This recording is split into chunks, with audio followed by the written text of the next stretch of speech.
Desde meu nascimento eu uso computadores. Fiz quase de tudo dentro deles, como assistir vídeo no YouTube, jogar jogos no Clique Jogos e acabar pegando o Baidu tentando instalar o Minecraft. Até hoje tenho trauma com o som do Avast detectando uma ameaça. Uma ameaça foi detectada.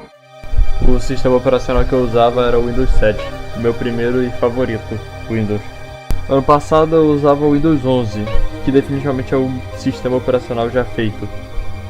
Pra começar, ele é lerdo, e não é porque o meu PC é ruim. Ele tem um i5 de 11ª geração e 8 GB de RAM.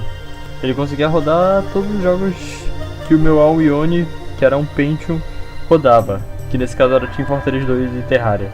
E a propósito, do Team Fortress 2 ele rodava só 10 FPS, ou menos. Além disso, tem a questão da privacidade, que é um fato que a Microsoft quer coletar nossos dados.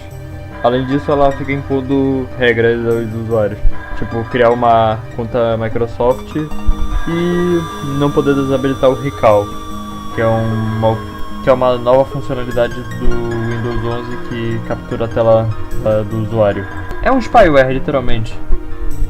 Mas, graças a Deus, sempre tem uma luz no fim do túnel, que é o Linux. Também tem o macOS, mas essa só é uma opção viável caso você tenha muito dinheiro. Mas eu não vou falar sobre o macOS porque o assunto do vídeo é Linux e a minha experiência com ele. Mas antes de falarmos de Linux, precisamos explicar o que é Linux. Linux ou GNU/Linux é um sistema operacional em código aberto usado para absolutamente tudo, sem ironia. Servidores, dispositivos inteligentes como aqueles smartwatch, aquelas geladeiras smart de Android. Se duvidar, até sua mãe deve ter Linux. Fazia um tempo que eu ouvia falar sobre Linux, mas por conta de ser um sistema operacional novo, um ambiente totalmente diferente do Windows, eu acabava não resolvendo testar. Mas devido às polêmicas da Microsoft, eu resolvi fazer um dual boot no meu PC. Escolhi o Linux Mint, devido a ele ser considerado uma distro fácil e amigável para novos usuários. Gostei bastante dele, pela sua simplicidade e customização. Como eu posso explicar? Ele se parece com o Windows, ao mesmo tempo que não se parece. No quesito de se parecer com o Windows, é no sentido de organização nesse caso. Tipo, área de trabalho, como os ícones são postos na tela, é parecido com o Windows. Já a forma que difere o Linux do Windows é a questão dos gerenciadores de pacote, nesse caso do Mint é o sudo, mas no Fedora pode ser o DNF e no Arch é o pacman. O Windows também tem gerenciadores de pacote, nesse caso o Chocolatey e o Winget da Microsoft, mas tipo, não é tão usado pelos usuários. Além dos gerenciadores de pacote, a gente pode baixar os nossos programas pelas lojas de aplicativo no Linux. Além de que as atualizações no Linux são em tempo real. Eu posso estar navegando no Firefox enquanto o sistema fica baixando e instalando as atualizações. Diferente do Windows, que tem que ficar naquela tela eterna de tela de atualização. Vou deixar aqui uns pontos que eu gostei no Linux. O primeiro, que é de desempenho. No Windows ele comia cerca de 7,3 GB de RAM, de 8 GB. Já no Linux ele come sem nada aberto, 2,4 de RAM. E com o programa aberto chega lá para os 3, 4 GB.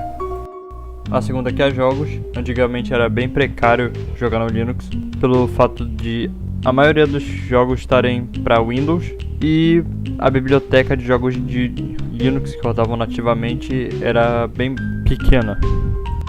Mas com a chegada do Steam Deck e do Steam OS pela Valve, está ficando mais acessível jogar no Linux. Tem o site ProtonDB que permite visualizar quão compatível um jogo de Windows é compatível com Linux. e a maioria já está compatível. Só mais exceções, que jogos online ainda não estão acessíveis no Linux, devido à questão de anti-cheat mesmo, fazendo que seja uma barreira para muitos jogadores. O Apex Legends ele tinha o anti-cheat de Linux, mas por conta de um alto número de hackers, eles acabaram abandonando o anti-cheat. Fiz um teste com alguns jogos que tinha, e teve realmente um aumento perceptível de FPS. E não foi só comigo. Tem uns testes na internet que você pode ver, comparar o Windows com o Linux, e geralmente o Linux tende a ter um FPS maior. A terceira é a customização. A customização no Linux é algo que não tem limite. Pode fazer qualquer coisa, até a mais básica como mudar o papel de parede ou até mudar a aparência inteira do computador. Só pra te ter uma noção, tem um subreddit dedicado a isso, o Unix Porn, que é uma comunidade de pessoas dedicadas a mostrar suas customizações no Linux. Entretanto, nem tudo é flores. Eu realmente tive os momentos que eu passei raiva no Linux.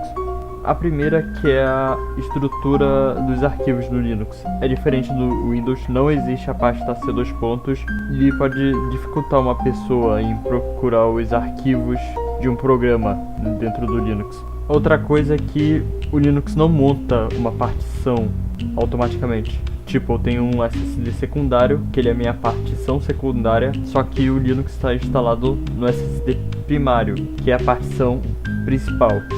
Quando eu inicio o Linux, ele não monta essa partição secundária. Eu tenho que montá-la manualmente. Eu posso fazer o Linux montar automaticamente quando iniciado, mas tem que ficar mexendo no terminal e eu sou meio preguiçoso. Além disso, uma coisa que pode afetar muitos usuários é a compatibilidade com certos programas que no Linux não existe. O Photoshop, por exemplo, ele não está disponível para o Linux. Alguns usuários tentam contornar isso com Wine, outros tentam para alguma alternativa, por exemplo o GIMP. Entretanto, essas alternativas podem ou não ser do agrado desses usuários, então é algo a se repensar. Uma recomendação que eu tenho é caçar no site alternative.to. Lá você pode verificar quais alternativas de um programa e qual vai se encaixar melhor em suas necessidades. A minha conclusão sobre o Linux é o seguinte: ele é um sistema promissor, mas que não vai conseguir superar o Windows. Entretanto, a popularidade dele vem aumentando, principalmente como youtubers como o PewDiePie e o Leão do Coisa de Nerd, que estão mostrando ao seu público que Linux não é um bicho de 7 cabeças como muitos dizem. Atualmente, o Linux é o meu sistema operacional principal do notebook. É algo meio questionável a se fazer? Talvez, não vou negar, mas eu tô conseguindo me virar muito bem com ele.